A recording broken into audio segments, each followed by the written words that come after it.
दर्शकों, आप देख सकते हैं हमारे साथ काफी श्रद्धालु जुड़ चुके हैं सीतापुर में।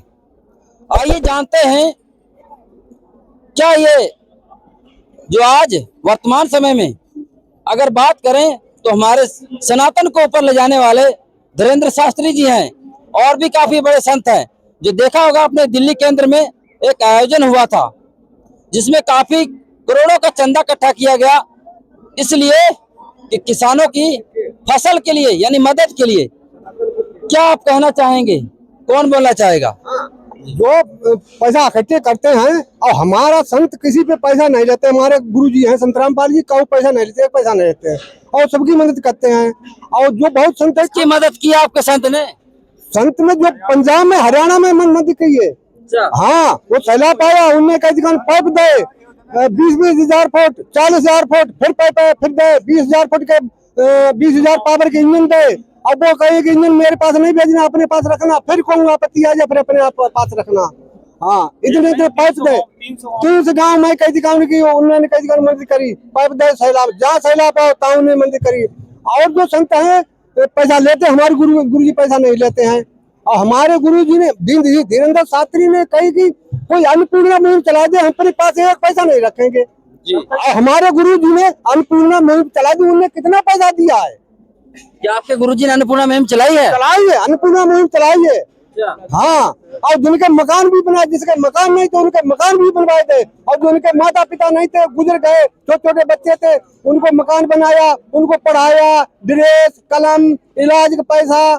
और जब तक तुम कहीं पर्वत नहीं हो जाओगे, तुम्हारे जीवन भर राशन हर काम करते रहेंगे हमारे गुरु जी। दर्शकों, आप देख सकते हैं बताया जा रहा है, ये अंकल जी बता रहे हैं कि धीरेन्द्र शास्त्री ने कहा था कि अन्नपूर्णा मुहिम कोई चला दे, तो वो क्या हारने के लिए कहा था? क्या कहा था उन्होंने? हाँ, उन्हें क्या कहा था कि हम अपने पास एक पैसा नहीं रखेंगे, 1 रुपया नहीं रखेंगे। अच्छा। हाँ, सब दे देंगे। और हमारे गुरुजी ने अन्नपूर्णा मुहिम चला दी, उन्होंने कितना पैसा दिया है? अच्छा, आपके संत जी ने चला दी है? हाँ, अन्नपूर्णा मुहिम चला दी। हाँ, कई गाँव में 1000 ट्रक उन्होंने राशन बंटवा दिया। और राशन जो गरीब आदमी है राशन बांटते हैं, उनको कभी अपना नंबर दे जाते हैं ताकि जो राशन निकट जाए फिर नंबर फोन कर देना और फिर हम राशन पहुंचाते हैं। हमारे गुरु भाई राशन पहुंचाते हैं बराबर, यानी उनको राशन दिया जाता है? हाँ, राशन देते हैं निःशुल्क? निःशुल्क, कोई पैसा नहीं। हाँ, क्या सही है? हाँ, सच है। क्या ये सही है? ये बिल्कुल ठीक है, बिल्कुल ठीक है। ये संत रामपाल जी महाराज किसी से कोई पैसा नहीं लेते और बहुत सारी मुहिम संत रामपाल जी महाराज द्वारा चलाई जा रही है। अन्नपूर्णा मुहिम, जिसमें से एक इस टाइम बहुत बड़ी मुहिम बनी हुई है, जो संत रामपाल जी महाराज जिसके पास घर नहीं है, मकान नहीं है, गरीब परिवार है जिसका कोई भी नहीं है, आगे पीछे उसको मकान बना के दे रहे हैं और राशन हर महीने का राशन अपने भक्तों द्वारा वहां तक पहुंचाया जा रहा है। संत रामपाल जी महाराज के भक्तों द्वारा जो है राशन पहुंचाया जा रहा है। अच्छा, संत रामपाल जी ने किसानों के लिए क्या किया है? किसानों के लिए सर, अभी संत रामपाल जी महाराज हरियाणा पंजाब में जो बाढ़ आई है, बहुत ही विकट बाढ़ थी। 8-8 फुट 7-7 फुट पानी भर गया था खेतों में, सारी फसल लगभग बर्बादी हो चुकी थी। तो संत रामपाल जी महाराज के पास जो हरियाणा के जो सरपंच वगैरह होते हैं, उन्होंने अपनी जो है रिक्वेस्ट संत रामपाल जी महाराज तक जेल तक भेजी, उन्होंने लिखित में जेल तक भेजी। तो संत रामपाल जी महाराज तुरंत ही उसका जो है 1-2 दिन के अंदर ही उसका समाधान किया। हजारों लाखों फुट पाइप जो जल भरा हो गया था खेतों में, उसको निकालने के लिए हजारों लाखों फुट पाइप भेजा गया और निरंतर अभी भी सेवा जारी है। और 15 हाउस पावर की मोटर, 20 हाउस पावर की, 30 हाउस पावर की मोटर 6-6, 7-7 एक गांव को दी है, जो कि परमानेंट है। परमानेंट यानी कि अगर आगे कभी ऐसी स्थिति आपके गांव में बनती है तो आपको वो देनी वापस नहीं करनी है, संत रामपाल जी महाराज को अपने गांव में ही रखनी है ताकि उससे हमेशा के लिए निजात पाया जा सके। सर, ये जो राहत सामग्री आप बता रहे हैं, ये तो करोड़ों रुपए की है, ये कैसे दे पाएंगे संत? सर, ये परमात्मा है, ये तो पूरे विश्व का कल्याण करने के लिए आए हैं। ये तो छोटी सी एक सेवा है, एक गांव की, एक राज्य की सेवा है। अगर पूरे विश्व में भी अगर ऐसा हाल हो जाता है तो संत रामपाल जी महाराज उसको चुटकियों में दूर कर सकते हैं। कहाँ कहाँ आपके संत जी ने किसानों की मदद की है? अभी तो सर हिमाचल, हरियाणा, पंजाब और कई राज्यों में सेवा चल रही है जहाँ जहाँ बाढ़ आई हुई है। कितने गांव आप बता रहे थे? लगभग 300 प्लस गांव अभी हो चुके हैं। दोस्तों, आप देख सकते हैं, यकीन हमको भी नहीं हो रहा कि 300 गांव में बता रहे हैं, 300 प्लस 300 प्लस में तो करोड़ों रुपए लग जाएंगे। जी सर, आज बिल्कुल। आज आपके संत जी तो जेल में बैठे हैं सर, ये कैसे होगा? सर ये परमात्मा है, वो जेल में नहीं है, वो आम समाज के लिए जेल में बैठे हुए हैं, हमारे नेताओं के लिए जेल में बैठे हैं, हमारे जो धर्म गुरु हैं जो उनका विरोध करते हैं उनके लिए जेल में बैठे हुए हैं, जो संगठन काफी संगठन चले हुए हैं जो उनके विरोध में काम करते हैं, उनके ज्ञान को रोकते हैं, उनके भक्तों को मारते हैं, उसके लिए काम करते हैं, उनके लिए जेल में बैठे हुए हैं, उनके भक्तों के लिए जेल में बैठे हुए नहीं है। वो परमात्मा है, वो अपनी सेवा वहां से कर रहे हैं। जी, यानी आपके संत जी, आपका मानना है जेल में नहीं है? जी सर, वो बिल्कुल जेल नहीं है, वो तो एक वो आश्रम है, जैसे ये आश्रम बना हुआ है, जगह जगह आश्रम, वो भी एक जेल भी एक आश्रम, जेल धाम हम लोग उसको जेल धाम कहते हैं। वहां पे जाके प्रणाम करते हैं जेल के आगे, वो हमारे लिए जेल धाम है। अच्छा, आप क्या कहना चाहेंगे? मैं यही कहना चाहूँगा कि तत्वदर्शी संत रामपाल जी महाराज जी ने जो भी हमारे समाज के लिए जो है किया है, वह एक जो है अतुलनीय है, उसका जो है कोई मोल नहीं है। इसलिए मोल नहीं है क्योंकि अभी तक केवल जो है संत नाम लोग रखे हुए थे, लेकिन वास्तव में वो संत थे नहीं। संत की परिभाषा ही जो है वो अलग होती है।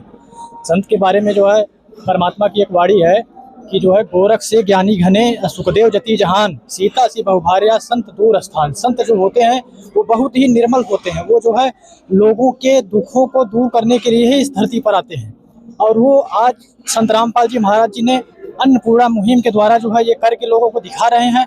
उन्होंने दहेज प्रथा का अंत करके ऐसा स्वच्छ समाज का निर्माण किया है।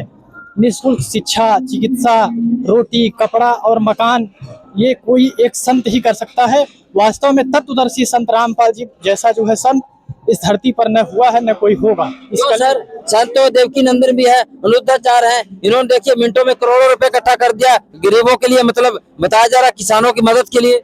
देखिए सर, मैं एक बात कहना चाहूँगा, जो है ये देवकी नंदन ठाकुर जी महाराज हों, चाहे अनिरुद्धाचार्य जी हों, चाहे जो है आपके जो भी तथाकथित धीरेन्द्र शास्त्री जी, तथाकथित जितने भी संत हैं जो है, उनके बारे में एक ही परमात्मा की वाणी बोलना चाहूँगा जो है कि हरहि शिष्य धन शोक न हरहि, सो गुरु घोर नरक में पढ़ी।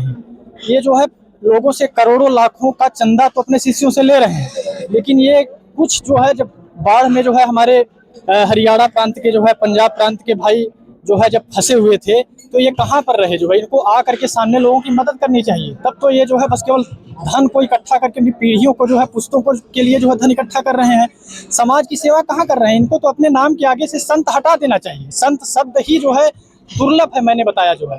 तो परमात्मा ने ऐसा ज्ञान दिया है जो है कि अगर संत आप बनना चाहते हैं तो सेवा करिए, लोगों की मदद करिए, और नहीं तो फिर संत आप मत बनिए। जो है झूठ मूठ का लोगों को जो है ठगिए मत, ठग के किसी का कल्याण होने वाला नहीं है सर, आज आप कह रहे हैं कि संत हटा देना चाहिए संत शब्द, तो सर उनको तो उनके तो फॉलोवर हैं, उनके तो लाखों करोड़ों फॉलोवर हैं। अनिरुद्धाचार्य हो, चाहे देवकी नंदन हो, चाहे धीरेन्द्र शास्त्री हो, उनके तो बहुत अन्यायी है सर।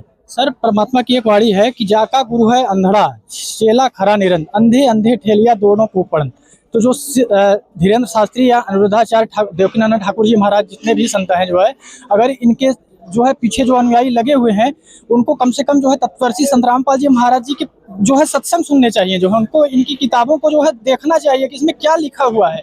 क्या संत की यही परिभाषा है? अगर हम जो है आज हमको पढ़ा लिखा बनाया गया है, शिक्षित बनाया गया है, उसके बाद भी अगर हम जानबूझ के कुएं में कूद रहे हैं, जो है अंधे गुरुओं के टांग पकड़ के जो है उनके पीछे पीछे जाके कुएं में गड्ढे में कूद के गिर रहे हैं, मर रहे हैं, तो बताइए जो है हमारा कल्याण कैसे होगा? जबकि परमात्मा स्वयं धरती पर आए हुए हैं। संत जो है उनके बारे में जो है यही बताया गया कि जो है बहुत दूर स्थान उनका है, जो है वो स्वयं परमात्मा ही संत के रूप में यहाँ पर आते हैं। तत्वदर्शी संत का मिलना जो है वो दुर्लभ है। गीता अध्याय 4 श्लोक 34 में तत्वदर्शी संत की पहचान बताई गई है। कृपया जो है मैं जो है प्रार्थना करता हूँ धीरेन्द्र शास्त्री के शिष्यों से, देवकीनंदन ठाकुर महाराज जी के शिष्यों से, तथा कथित कुमार स्वामी, जय गुरुदेव पंथ से जितने सब जुड़े हुए हैं, सबसे मैं प्रार्थना कर रहा हूँ, अगर वो हमको देख रहे हैं, सुन रहे हैं, तो उनसे निवेदन है कि कृपया वो तत्वदर्शी संत रामपाल जी को गहराई से समझे, नहीं तो समय निकल जाएगा और बाद में उनके बच्चे पीढ़ियां जो है रोएंगी। जैसे जो है आज हम लोगों को ज्ञान होने पर जो है हम लोग रोते हैं कि मालिक जो है हम लोगों से दूर है, हम लोग उनसे जो है मिल नहीं पाते हैं, फिर भी वो हमारे साथ हैं जो है। तो आज तो वो है, लेकिन ये समय निकल जाने के बाद ये तो ऐसे रोएंगे कि पूछो मत। जो है इनको तो जो है रोने के बाद भी कुछ मिलने वाला नहीं है। सर आप बताइए, देवकीनंदन और अनिरुद्धाचार्य पर क्या कहना चाहेंगे? सर कहना क्या चाहेंगे, उन्होंने अभी एक क्रिकेट क्रिकेट टीम बनाई थी, चंदा इकट्ठा करा था, लेकिन वो सारी जो समस्या थी लगभग अब वो दूर हो चुकी है। अब इस क्रिकेट टीम का बनाने का कोई मतलब, क्रिकेट खेलने का संतों के लिए क्रिकेट खेलना सही नहीं है। आप संत हैं, आप लाखों करोड़ों का वो लेते हैं एक एक कथा करने का, तो उससे भी आप जो है वहाँ की सेवा कर सकते हैं। एक कथा करने का लाखों चार्ज करते हैं, तो उससे भी आप सेवा कर सकते हैं। आपको एक क्रिकेट खेल के और उसको चंदा इकट्ठे करने की जरूरत नहीं है। सेवा करने के लिए आपके पास बहुत सारा धन है।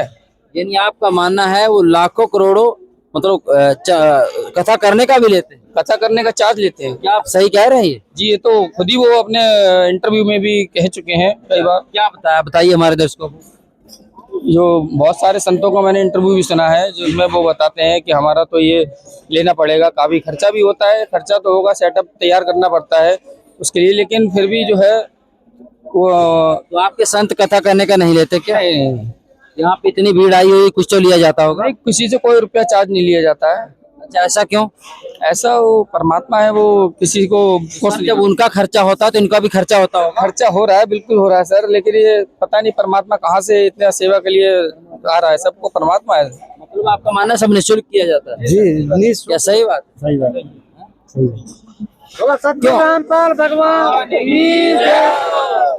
अच्छा सर, आप बताइए, जब देवकी नंदन बड़े बड़े संत कथा करने का वो इतना पैसा लेते हैं, पर आपके संत जी क्यों नहीं लेते? सर, तत्वदर्शी संत रामपाल जी महाराज जी जो है लोगों को ज्ञान से परिपूर्ण करते हैं। तो लोग जो है लोगों से जो है पैसा मांगना नहीं पड़ता है। लोग जो है दान धर्म की सेवा जो है स्वयं ही जो है जानते हैं कि हाँ हमारा इससे और लोगों का समाज का कल्याण हो रहा है। तो ये स्वेच्छा से जो है जो भी उनके पास है जो है वो अपने से खुद स्वयं दान करते हैं। ये एक यज्ञ है जो है 5 यज्ञ में से जो दान यज्ञ कही जाती है। तो उनके शिष्य जो है शिष्यों से कुछ मांगा नहीं जाता है, वो स्वयं ही जो है परमात्मा के सेवार्थ जो है जन के सेवार्थ जो है गुरु जी के शिक्षा को मान करके जो है उनके साथ चल रहे हैं। और आजीवन जो है जब तक सांस चलेगी सब हम लोग चलते रहेंगे, लोगों की सेवा करते रहेंगे। जो है जो हमारे गुरु जी कर रहे हैं, हम अपने गुरु जी के साथ हैं। सर आप बताएं कि आपके संत जी निःशुल्क की सेवा करवा रहे हैं? नहीं सर, निःशुल्क सेवा करवाते हैं सर। निःशुल्क? जी अच्छा। हाँ, कोई किसी से कोई पैसा नहीं एक भी। सर, इसमें वर्तमान में अगर भीड़ की बात करें तो बहुत भीड़ है, तो ऐसी व्यवस्था कहाँ से आती है, कैसे कर पाते हैं? सर वो समर्थ स्वामी है, सब कुछ कर सकते हैं, वो तो वो ही जानते हैं। प्रभु को रहस्य को प्रभु ही जाने, हमें जितना बताया। सर आप थोड़ा सच सच बता दीजिए, कितने रुपए से आपके संत जी लेते हैं कथा करने का? कोई पैसा नहीं लिया जाता है यहाँ तो। सर देवकी नंदन इतने लाखों लेते हैं और उनका काम ही नहीं चलता। ऐसे बड़े बड़े साधु संत बैठे हैं, उनका खर्चा होता है और वो पैसा लेते हैं तभी तो कथा कर पाते हैं। जी सर, वो ये संत हैं, वो कथावाचक हैं।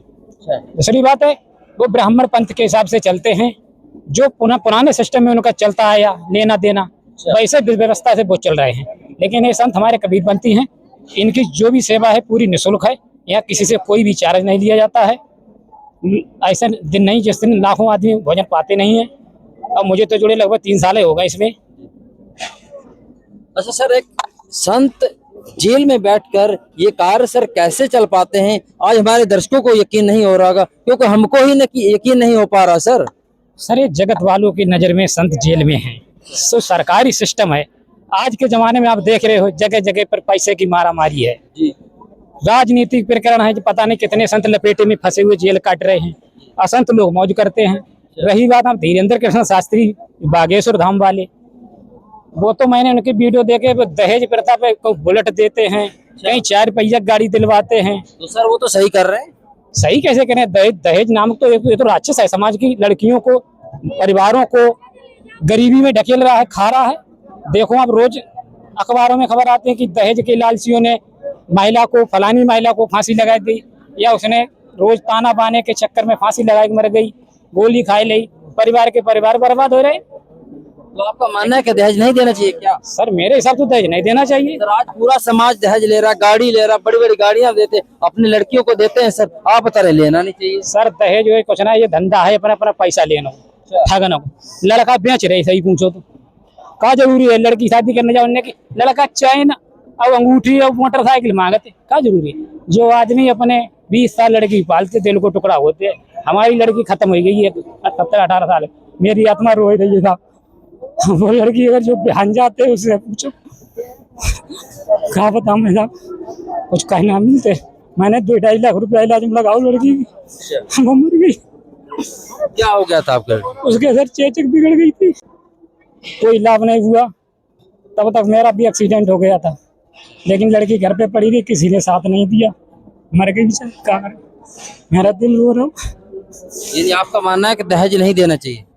अरे सर दहेज दे, पता जो शादियां करते हैं मेरे पिताजी, मैंने मेरे सामने शादियां की हैं, मुझे तो ज्यादा लंबा टाइम नहीं हुआ, 2 लाख 3 लाख 4 लाख।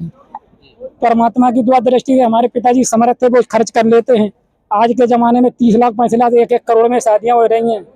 ये तो पे लड़की परिवार वालों के अपने ससुराल में समझ में ना आई, उनके विचार ना मिले तो लोग जाता ताना मत दूध के खातिर। कल अली तुम्हारे पापा ने भैंसिया दही जो तुम दूध मंगती हुई है, पड़ोस हमारे होते गांव होते, मैं देखा था ये हालत है। अब जो सब मायके ससुरे वाले उस लड़की को ताना मारा है, पता नहीं कितनी लड़कियों के पिता गरीब हैं, समर्थ हैं, वो दे दे चलो, लेकिन ये व्यवस्था राक्षस है जो समाज की लड़कियों को गरीबों को खा रही है। पढ़ी लिखी लड़कियां अनपढ़ हमारे घर में ब्याही जाती, BA में करीब हमारी बहनें हैं अनपढ़ के संग ब्याही की जमीन के खातिर। काहे के हमारे लड़का सरकारी सर्विस मैन है, तो वहाँ ठहर के बाद अरे भैया 4 रुपया गाड़ी 20 लाख रुपया नगद चाहिए। और क्या सरकार हमें तो या मानो सरकार भी हमको इस पर लगाई रही, जब बवाल हो जाए तो उसके बाद कानूनी कार्रवाई होती है। का होती 2-4 साल बाद छुट्टी जात का जैसे कि मर जाती, बाकी मिल जाती उसको ना मिलते साहब, घर बर्बाद हो जाए। यानी देवकी नंदन और अनुदाचार्य जो गाड़ियां बुल्ट दे रहे हैं ये सही नहीं आपका मानना? कुछ ना सर देता और पोषक है बड़ा दैत्य जाको दहेज नामक राक्षस है। संतों को काम समाज को सुधार करना है कि समाज की जो बुराई है वो बढ़ावा देना भाई, बढ़ाने काम थोड़ा हुआ है, समाज को सुधारो। जो कुप्रथा चल रही है ऐसे सती प्रथा ही राजा राम मोहन राय भाई उन्होंने लाड माल बुकाना अंग्रेज जो गवर्नर है उनसे रोक लगवाई, रोकी ना का हो। पुराने समय में सती प्रथा एक जय ही कि जैसे औरत पति मरी जाए उसको जबरदस्ती उसकी लाश में बांध दो और फूंक दो, पता ना जाने कितनी बेगुनाह बेमौत मरती ही। का वो अंग्रेजी शासन आओ भाई, उन्हें कुछ ना कुछ सुधार करो। आज समाज में उनको भी एहसान है, चाहे अंग्रेज सही राजा राम मोहन राय सही, लेकिन इतिहास मैंने पढ़ो, मैंने लिखो साहब, आए में इतिहास से करो है। इतनी बुराइयां रोकी, पता नहीं कितनी महिलाओं की जान बच गई। और का ब्राह्मण पंथ ऋषि अंगीरा इन्हें कह दी, हम तो पढ़ो ऋषि अंगीरा कहते हैं कि जैसा औरत को पति मरी है वो समाज में ध्यान लायक ना है, उसको अपने पति के साथ सती हो जाना चाहिए। कहावत ऐसे ही संत है। सर हमको कैसे शादी करनी चाहिए आप बता रहे हैं, किस तरह से करनी चाहिए? मेरे हिसाब से हम तो हमारे गुरुजी हमें जब बताओ था कि जैसे मैं अपनी कन्या दे दी पेलो को टुकड़ा दे दो, दहेज रहित शादी करना सबसे बढ़िया व्यवस्था है। बस एक ही बात है, लड़का लड़की की योग्यता मिलाए, गुण मिल जाए, विचार मिल जाए, और लड़का लड़की की विचार मिली है तो वो सब घूरो जैसे कूड़ा को ढेर बोलता है, उस पर रूखी रोटी खाई गुजर कर लिए। और धन दौलत कहते हो लड़का लड़की विचार ना मिले तो उनको गाना मतलब जीवन बेकार हो जाते। लड़की तलाक होती, कोर्ट में मामला पड़े 20-20 साल, लड़का ने दूसरी शादी के लिए लड़कियां वापस घर खाती हैं, बेसा भैंसी ने गोबर तक डरती हैं भैंसों का। उसके बाद पिता गुजर जाने के बाद लड़कियां जैसी जी गई हैं, ये भी हम लोग देखो अपनी आंखें से। भतीजे हैं बेहू ने बोली मत, भैया हैं बेहू बोली मत का, भौजाई ऐसी ना होती, देहाती बातों का ऐसी ना होती रंडो तो तुम यहाँ पर ही होती। उस लड़की को का दोष हो भाई, बाकी पिताजी की सामर्थ्य ना ही माने दहेज ना दे पाओ, या लड़का लड़की के विचार ना मिले तो इतनी बड़ी उसे सजा। एक नारी जाति पे इतना बड़ो वो काना हंटर चल रहा है, क्यों ना सरकार इस पर कानून कुछ लाते। अच्छा आपके संत जी कुछ देते होंगे यहाँ पे जो शादियां होती हैं, आपके गुरुजी कुछ तो देते होंगे? कुछ ना है, हमारे गुरुजी एक ही बात बताओ तो लड़की को कुल 4 चप्पल और पहनने वाले मान लो धोती ब्लाउज जो भी कपड़े हैं, और 5वीं चीज कोई ना, सोना चांदी सब छुटवाए दे। ये तो एक बात का, अगर हमारे ज्ञान से जुड़ोगे, हमारी संगत में रहोगे, भक्त हो तो लोक वेदी सारी बीते छोड़ दो, जो पाखंड जो ढोंग मत करो, धन दौलत वारो, और धन के प्यासे हो तो जैसे जगत चलती है वैसे अपनी रास्ता देखो। गुरुजी तो हमारे कतई 1 रुपया ना खर्च कराओ, 10 रुपया ना, एक बात है उनने अपनी लड़की सौंप दी, उनने की सब हमें स्वीकार है, बस हंसी खुशी जीवन बिताओ। कोई एक बताते हैं कि रामपाल जी के सभी चेली ने शिष्या ने अपने पति से परिवार से परेशान होकर फांसी लगाई हो, एक खबर हमें कोई दिखाई दे, कोई चैनल वालों अखबार वालों दिखावे ना, हम को 50,000 रुपया गारंटी दे, हम सब सामर्थ्य हैं पर वहाँ तक 2 दृष्टि दे दें, कोई एक केस लगी दिखावा तो हम जा देखते हैं कि गौनों शादी हुई के गई लड़की, दूसरी पिता में उनकी तलाक को नंबर खड़ो है, वो कोर्ट में खड़े हैं लड़का लड़की, काय के मारे उनने कह दी इन्हें 4 भैया गाड़ी नहीं दी, कई ताफे जब परेशान करते या कोई आरोप लगाए तो आज नारी जाति पे अत्याचार होत चलो आओ, जब से पुरानी व्यवस्था चाहे आप कोई पंथ कह लियो, लेकिन एक हमारे गुरुजी इस कलयुग में एक ऐसो ज्ञान ऐसी समाज को निर्माण करता है कि इस समय महिलाएं भी सुरक्षित हैं, आम आदमी भी ईमानदार है। गुरुजी को हमारे चेला है, हम सब सरकारी नौकरी करते हैं अपने ग्राम पंचायत स्तर पर।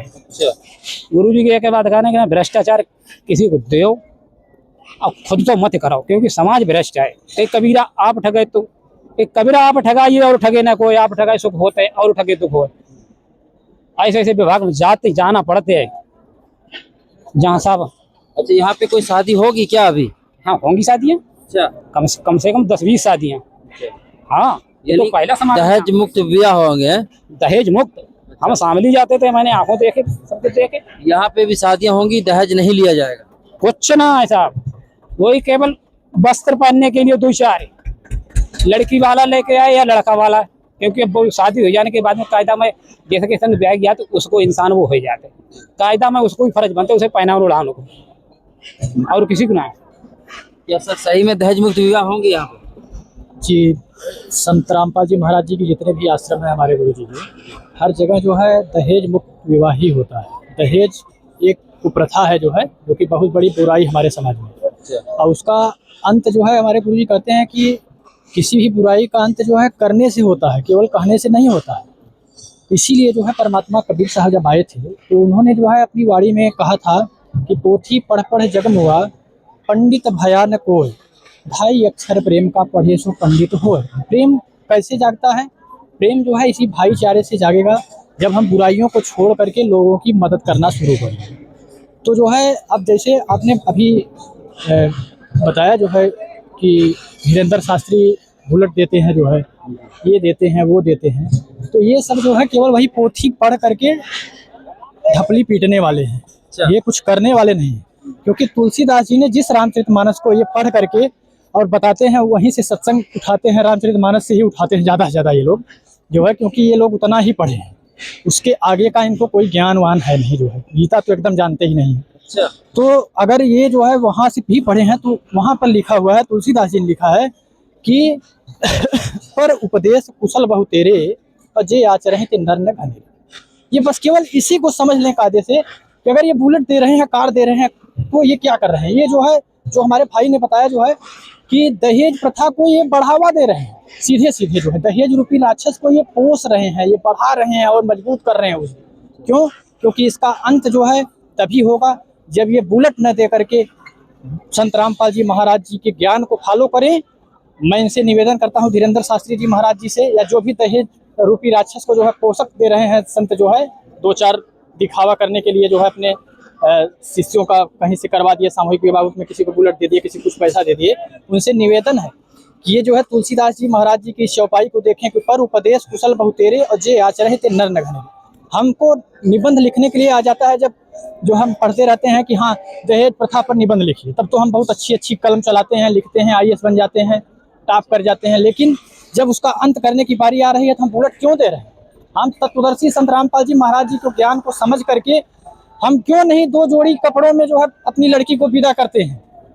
ऐसे समाज में जो है अच्छे समाज का निर्माण होगा, बुराई का अंत होगा जब कुछ हम करेंगे। केवल जो है उपदेश करने से, प्रवचन करने से लाखों करोड़ों रुपए लेकर के किसी का कल्याण न हुआ है समाज में और न होगा। इसलिए जनता से भी निवेदन है और इनके शिष्यों से और इनसे भी निवेदन है कि ये जो है ज्ञान को समझें, तत्वदर्शी संत रामपाल जी महाराज जी के ज्ञान को समझें और समझ करके बुराई का अंत करने की कोशिश करें।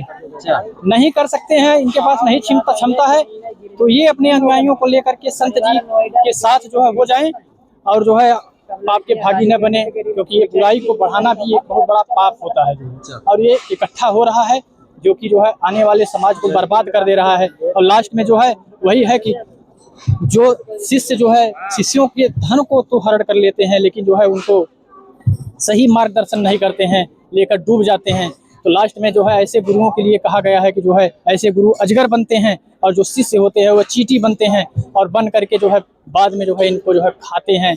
कितना कष्ट होता है। ये 84 में जाने से भी ये लोग नहीं डर रहे हैं, इन्हें डरना चाहिए और जो है तत्वदर्शी संत के ज्ञान को समझ करके अपना तथा जगत का कल्याण जो है करना चाहिए। बस यही निवेदन है। साहेब सर क्या नाम है आपका? बसंत दास। जी सर, क्या कहना चाहेंगे आज वर्तमान समय में सबसे बड़े संत माने जाने वाले देवकी नंदन है, अनिरुद्धाचार्य हैं, इनके बारे में आप क्या कहना चाहेंगे? उनके बारे में ये कहना चाहता हूँ कि जो भी भक्तजन है, जो भी पुण्य आत्मा है, उनको भ्रमित नहीं किया जाए, सत्य ज्ञान की जानकारी दिया जाए, सद्भावना जो है सद्भाव दिया जाए, तो उसमें मेरे हिसाब से तो वो करना चाहिए। अच्छा, हमारे तो हिंदू सनातन को मतलब बढ़ाने के आगे किया जा रहा है। जैसे हमारा हिंदू सनातन है, सनातन को और आगे ले जाने के लिए इन्होंने दिल्ली जो क्रिकेट मैच खेला गया था कि जो बाढ़ पीड़ित लोग हैं उनके लिए चंदा इकट्ठा किया गया, मतलब बहुत पैसे इकट्ठे करके उनके लिए देने के लिए, ये क्या सही है? जो अभी सेवा के लिए जो चंदा इकट्ठा किया गया वो सही जगह पे उसका सदुपयोग होना चाहिए। ये तो अभी अगर उन्होंने ऐसा किया है तो वो तो एकदम 100% गलत ही है, वो गलत है। अच्छा, आपके संत जी कैसे कर रहे हैं? हमारे संत जी का तो मेरा शब्द में बयान नहीं कर सकता हूँ, क्योंकि मैं अभी पहले भी एक बार बता चुका हूँ कि अभी हमारे घर में एक भी मेहमान आते हैं तो हमको मैनेज करने के लिए ना बहुत मैनेज करना पड़ता है, सब कुछ में तैयारी करना पड़ता है। तो इतने पुण्य आत्माएं यहाँ पे आए हैं, कोई भूखे पेट आए और भूखे पेट कभी गए नहीं है, उनके लिए सोने का व्यवस्था है। मतलब ये तो परमात्मा स्वयं उनका एक बड़ा देन है, इसमें तो इंसान की बस की तो बात ही नहीं है, वो परमात्मा ही है, साक्षात परमात्मा है, मैं तो वो मानता हूँ। सर आप क्या कहना चाहेंगे? आज सबसे बड़े मानने वाले जो हिंदू सनातन को आगे बढ़ा रहे हैं तो आज देवकी नंदन है, अनिरुद्धाचार्य है, इनको ही सबसे आज सारा युवा देखता है। उनको क्या कहना चाहेंगे उनके बारे में जो दिल्ली में उन्होंने इकट्ठे हुए और ये प्रोग्राम किया? सर साहिब जी, मैं निंदा तो किसी की नहीं करूँगा, क्योंकि हमारे गुरु का यही उपदेश है कि निंदा किसी की नहीं करना चाहिए। लेकिन जो वो कर रहे हैं, पहले तो हमारे गुरुदेव ने जो है कि सब पे दया दृष्टि जो बना रखी है, उसके मनमाने आचरण जो कर रहे हैं वो ठीक है उनके लिए, लेकिन हम उनकी निंदा नहीं करेंगे। लेकिन हमारे गुरुजी ने जो हमें सिखाया है, एक एक चीज़ खोल के बताई है, बाइबल से देखो, पुराणों से देखो, भागवत गीता से देखो, शिव पुराण से देखो, देवी भागवत गीता से देखो, किसी से भी देखो, जो उन्होंने एक एक अक्षर हमें सिखाया है कि बच्चों ये लिखा है, ये लिखा है, ये लिखा है, वो हमें अभी तक किसी संत ने ना किसी पंडित ने हमें अभी तक नहीं बताया। जो चीज़ हमें उन्होंने बताई है उसके आधार से मैं मानता हूँ कि हमारे गुरुदेव जो हमें रास्ता बता रहे हैं वो बिल्कुल सही और मोक्षदायक रास्ता बता रही है। तो हम यही चाहेंगे कि सब लोगों से कि अपने देख लें और देख के अपना मोक्षदायक करवा लें, तो सबसे बढ़िया बात है। और इतना बड़ा जो चीज़ वो कर रहे हैं, ये चीज़ किसी ने ना कर पाई और ना कर पाएगा। मनमाना आचरण जो मर्जी करता रहे, बस। सर आप क्या कहना चाहेंगे देवकी नंदन और अनिरुद्धाचार्य के बारे में, क्या कहना चाहेंगे? सत साहब भगत जी, हम ये कहना चाहते हैं उनके विषय में कि उनको सही ज्ञान हम लोग का दिशा निर्देश नहीं दिए, इसलिए हम उनको स्वीकार नहीं करते हैं। इसलिए अभी जो हमारे गुरु संत रामपाल जी महाराज हैं, पूरे विश्व में है और डंका बजा के कहते हैं कि आइए हमारे साथ में ज्ञान की चर्चा चले, और जो क्या सही है क्या गलत है, जहाँ सही है हम लोग पूरे देश मिल के एकजुट हो के अपने धर्म को अपने बचाएं, और हम लोग मिलजुल कर कोई जाति पाति नहीं, हम लोग एक हो के पूरे विश्व में हम लोग आगे बढ़ें और हमारा मार्ग अच्छा रहे और सभी सुखी रहे पूरे संसार में, और हम लोग सतलोक का रास्ता देखें। आज धीरेन्द्र शास्त्री भी तो अपने सनातन को ऊपर ले जाना चाहते हैं। नहीं ले जाएंगे, वो नहीं ले जाते हैं। हमारे संत रामपाल जी महाराज ऐसे हैं, आप देखे होंगे ये पहली बार सीतापुर जो है पहली बार समागम हुआ है हमारे गुरुदेव का, पहली बार हुआ है। आप खुद देख रहे हैं, स्वयं आंखों से देख रहे हैं कि सच्चाई क्या। आप बात भी कर सकते हैं, ग्रंथ रखे हैं, ग्रंथ आप लोग के सामने रखे हैं, आप देख सकते हैं कि हाँ वो सही है या गलत है। हमारे गुरु जी अंगुली रख के एक एक पॉइंट में सभी लोग को समझाते हैं और बताते हैं कि जो सही है। आप जबरदस्ती किसी को दीक्षा नहीं देते हैं। पहले हम लोग जाते हैं, दीक्षा लेने गए थे, हम 3 महीना से लिए हैं सर दीक्षा, 3 महीना हुआ है। हम लोग गए तो पहले लौटा दिए, कहें आप समझ लो, हमारे नियम सिद्धांत को समझ लो, इतना को पालन करना पड़ेगा। 34 नियम है, इसको पालन करोगे तो आप लोग दीक्षा देंगे, नहीं तो नहीं देंगे। धन्यवाद सर। तो दर्शकों, आपको हम दिखा रहे थे उत्तर प्रदेश के जिला सीतापुर से सीधा लाइव। जैसे कि बताया जा रहा है कि आज वर्तमान में दर्शकों, हमारा मकसद किसी की भावनाओं को ठेस पहुंचाना नहीं था, हमारा मकसद सिर्फ आप तक हर वो सच पहुंचाना था। हम दर्शकों जान रहे थे संत रामपाल जी महाराज के शिष्यों से, क्या दहेज नहीं लेना चाहिए, क्या दहेज मुक्त विवाह करना चाहिए। इनका कहना है कि दहेज मुक्त ही विवाह करना चाहिए। इन्होंने बताया जैसे अनिरुद्धाचार्य पे देवकी नंदन जो वो कार्य कर रहे थे, उनके बारे में आप देखा, आपने यहाँ पे इन्होंने जानकारी दी। तो दर्शकों, हमारा मकसद किसी की भावनाओं को ठेस पहुंचाना नहीं था, हमारा मकसद आप तक हर वो सच पहुंचाना था। तो दर्शकों, ऐसे ही जुड़े हैं यूपी खबर फास्ट पे उत्तर प्रदेश की हर खबरें देखने के लिए। धन्यवाद।